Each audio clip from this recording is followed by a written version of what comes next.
Hello, Lucy. Hello, Acadia. I've got another Kingdom of Wrenly book for you today. I found one. I thought I'd read all of them that our library here in Plainsboro has, but they have another one. This is called The Kingdom of Wrenly and the Sea Monster. I don't know if you can see this. This is book 3 in the Kingdom of Wrenly series. So it was one of the earlier books. You can see Prince Lucas, see how young he looks, and Clara also.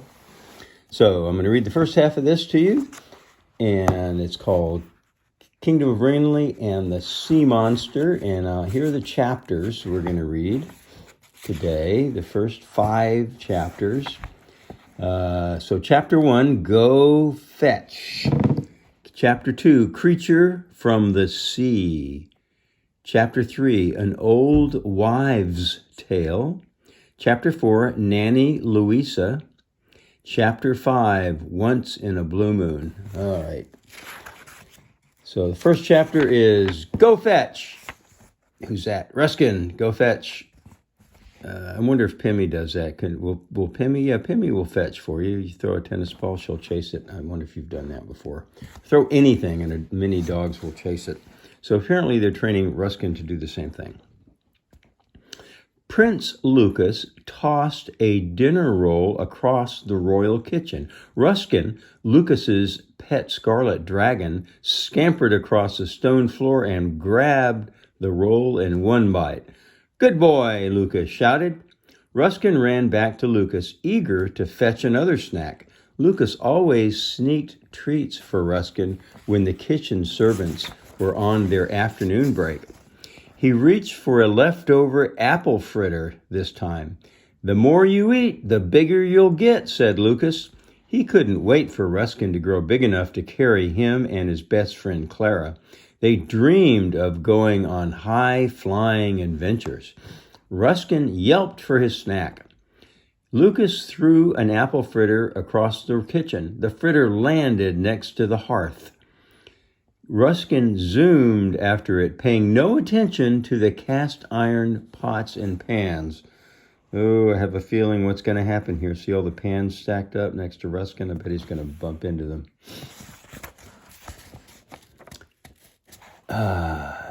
Really paying no attention to the cast iron pots and pans stacked neatly beside the hearth.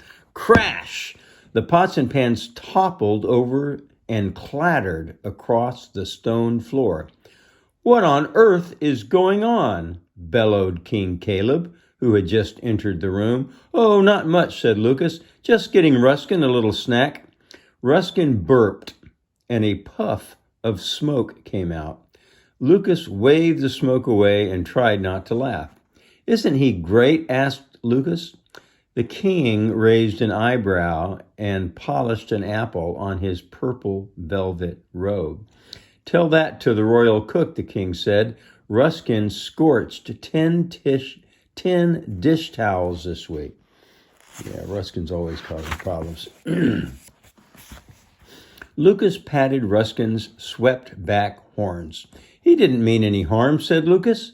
"Nevertheless," said the king, "he'll need better manners if he's going to come inside the castle."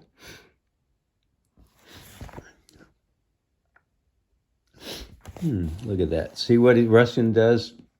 He doesn't really know how to use his fire breath. He's always making problems.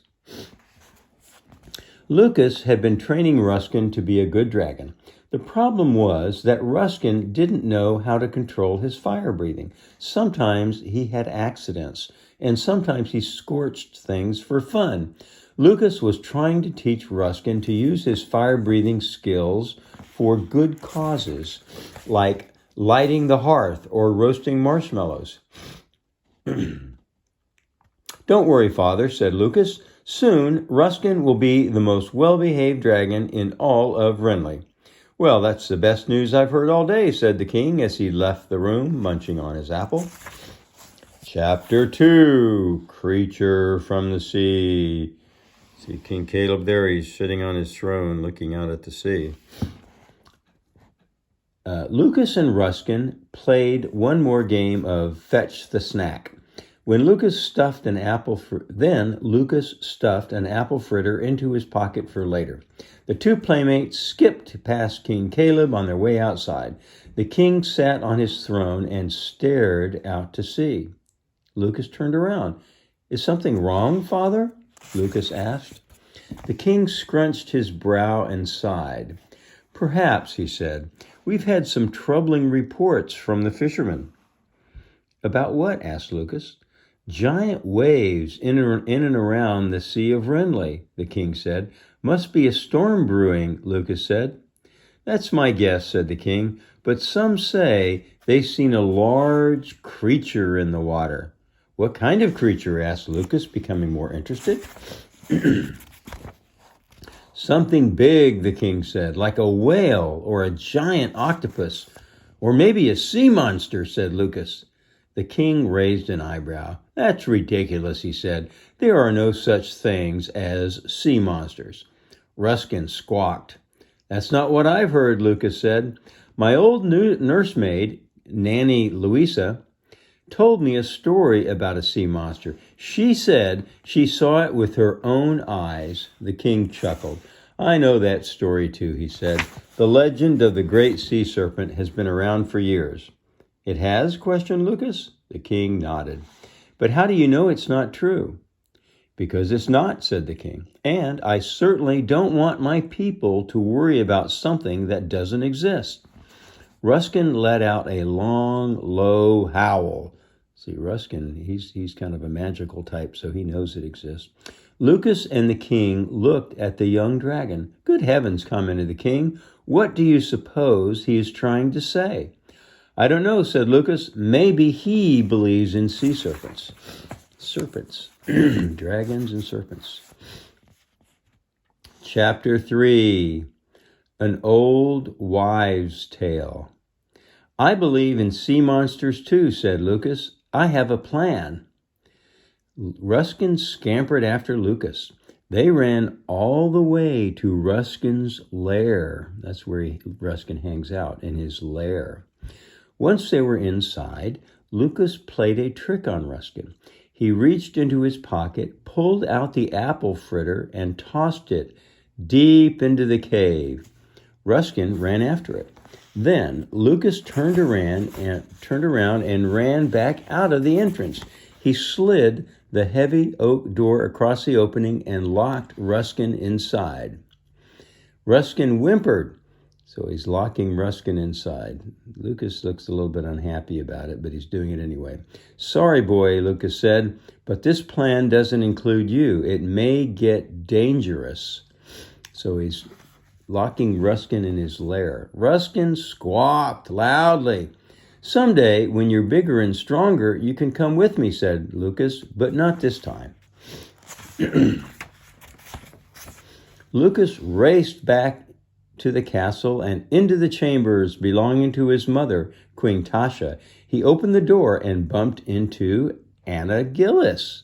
And who is Anna Gillis? That's Clara's mother. A few bolts of fabric fell from her arms. Anna was the royal seamstress. She was also Clara's mother. "I'm so sorry, ma'am," Lucas said as he helped pick up the fabric. "What's the hurry, Lucas?" asked Anna. "Forgive me for rushing," said Lucas. "I'm looking for Clara. Do you know where I can find her?" Anna smiled. "Clara is at Mermaid's Cove, collecting seashells," she said. Lucas thanked Anna and zoomed off. He jumped from rock to rock as he bounded down the path to the beach. Something scrabbled over the rocks behind him.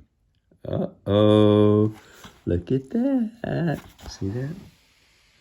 Who is that? It's Ruskin. He must have gotten out. So something scrabbled over the rocks behind him. Lucas stopped and turned around. He didn't see anything. "I thought I heard something behind me," he wondered to himself. "I guess I must have kicked a rock." Lucas continued down the path. He spotted Clara sitting on a large rock. Her brown hair was partly in a braided crown. She held a string of shells in her hand. An old net lay on the rock behind her. What's that? Asked Lucas, stopping in the sand in front of Clara. It's an old fishing net, Clara said. It washed up on the beach today. It's perfect for stringing shells. Clara held out a necklace. So she's using the net to make a necklace. It had slipper shells, moon shells, and angel wings. Ooh, I remember when I was a little boy, we took shells and we put them on a string just like this, and we also used nail polish to put polish on the shells so they were different colors. That was very nice. I remember that. It's beautiful, said Lucas as he hopped up and sat on the rock behind his friends. So, you'll never guess what? What? Asked Clara. There's a monster lurking in the Sea of Wrenly, Lucas said. Clara's eyes widened. What makes you say that? She asked. My father says some of the fishermen have seen a huge creature in the water. I'm pretty sure it's the great sea serpent. It looks pretty scary. Look at that. Clara laughed. That's silly. Everyone knows that the sea serpent story is just an old wives' tale. I'm not so sure, said Lucas. Do you actually believe in sea monsters? Yes, I really do, said Lucas. My old nursemaid, Nanny Louisa, told me she saw the great sea serpent with her own eyes. She did? Questioned Clara.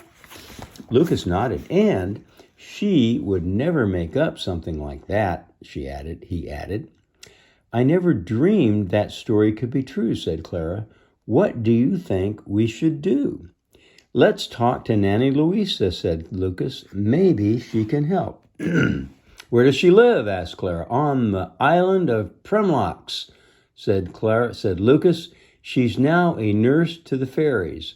The island of Premlocks. So let's see where the island of Premlocks is. The island of Premlocks, do you see it? See, there's a palace in the upper left, and there is the island of Premlocks in the upper right. Upper right, see? This is the upper right. There's the island of Premlocks. That's where the fairies hang out. And there's Mermaid Cove. That's where they are right now, on Mermaid's Cove. And there's Ruskin flying around. Okay, Premlocks. Clara slipped her shell necklace into her leather pouch. Well, what are we waiting for? She asked. Let's go. Chapter 4, Nanny Louisa. Lucas and Clara ran to the royal stables to saddle their horses, Ivan and Scallop. Scallop, remember that's Clara's horse, and that was given to her by the king and the queen because she helped find Queen Tasha's stone, or her large jewel. That happened in the last book. We read it a while ago, though. Not recently, a while ago. But that's how she got Scallop. You probably remember that. Lucas lifted a saddle from the wooden saddle rack. Something in the window above him caught his attention. He peeked into the saddle rack. He climbed onto the saddle rack and peeked outside. What are you looking at? Clara asked. I saw something in the window, Lucas said. But now there's nothing there to see. There's Ruskin. Maybe it was a bird, said Clara. Lucas shrugged. Maybe, he said. See, you can't see Ruskin because he's looking out the window, and Ruskin moved to one side. That Ruskin. Okay. Lucas and Clara placed a saddle onto each horse and tightened the straps. Then they set off for Premlocks. Isn't Premlocks an island? Let's see how they're going to get across. Oh, there's a bridge. See that? The bridge. As they galloped across Flatfrost, Lucas noticed whitecaps on the water up ahead. Whitecaps is where the sea is kind of rough and there's white, frothy stuff on top of the waves. They're called whitecaps. Wow, the sea monster is really making the water choppy, thought Lucas. When they got near the bridge, they pulled back on their reins. Villagers rushed back and forth across the bridge. The bridge sure is busy, Clara said. We'll have to walk the horses over it, said Lucas. They led Ivan and Scallop over the bridge and tied them to a post on the other side. The harbor master stood nearby, wringing his hands. "What's wrong?" Lucas asked. Wringing his hands. You know what? There's a typo in this book. I'll tell you what it is. You see, it says he stood by wringing his hands. They spelled wringing Ringing.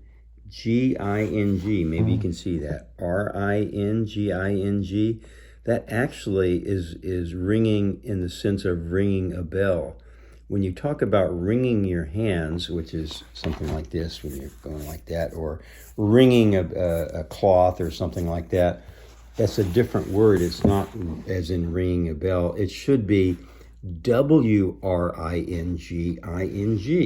So that's interesting. Even in a printed book, sometimes they make a mistake and they wrote the wrong word there. That should be spelled Wringing. They forgot the W in the word ringing. So anyway, sorry for that interruption. Just wanted to tell you, sometimes even publishers make little mistakes, but it's okay. "What's wrong?" Lucas asked. "It's been a very bad day, Prince Lucas," said the harbor master. "The sea is too rough for travelers." He walked up closer and leaned in toward Lucas. "And there have been rumors of something in the ocean." Lucas and Clara gave each other a knowing glance. "Well, we've come to see Nanny Louisa," said Lucas. "Do you know where she might be?" The harbor master nodded. "She's tending to Fairy Queen Sophie." Oh, she's tending to Fairy Queen Sophie. Okay, so Nanny Louisa, tending means taking care of. So she's tending to Fairy Queen Sophie.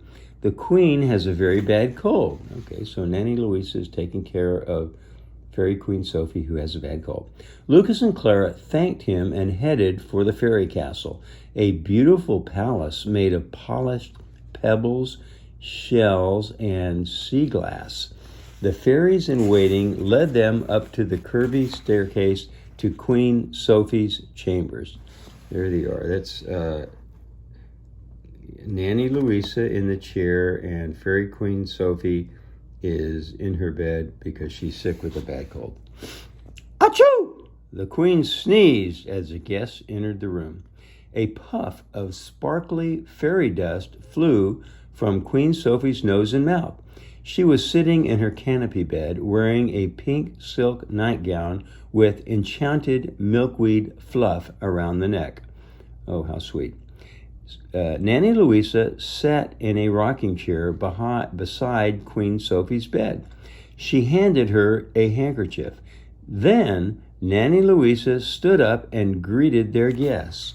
"Well, if it isn't my chubby little bunny and his friends." Chubby little bunny. Oh, that's what Nanny Louisa right there calls Prince Lucas. Apparently she took care of Prince Lucas when he was a little baby, and she called him my chubby little bunny.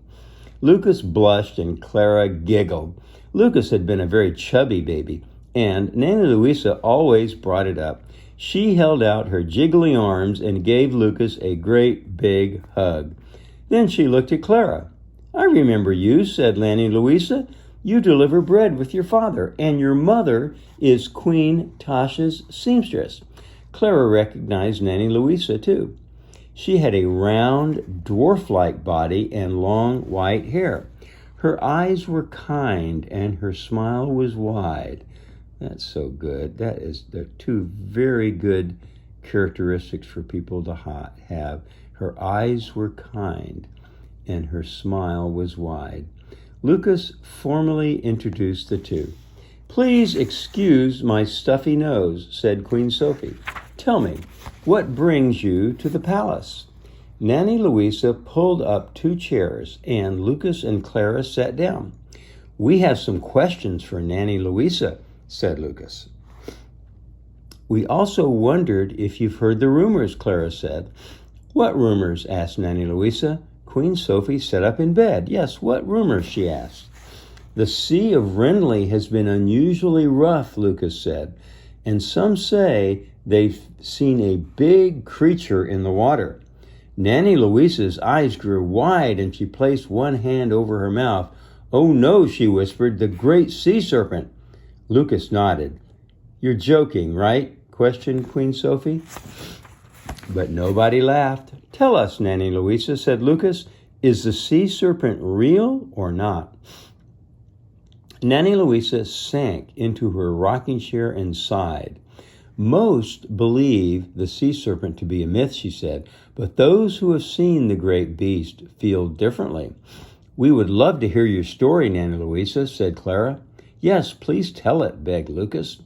Nanny Louisa shut her eyes and told the story from long ago and far away. Chapter 5. All right. I wonder what this is. Well, we're going to find out. I bet that's King Caleb when he was young. He looks kind of like it might be King Caleb. We'll see.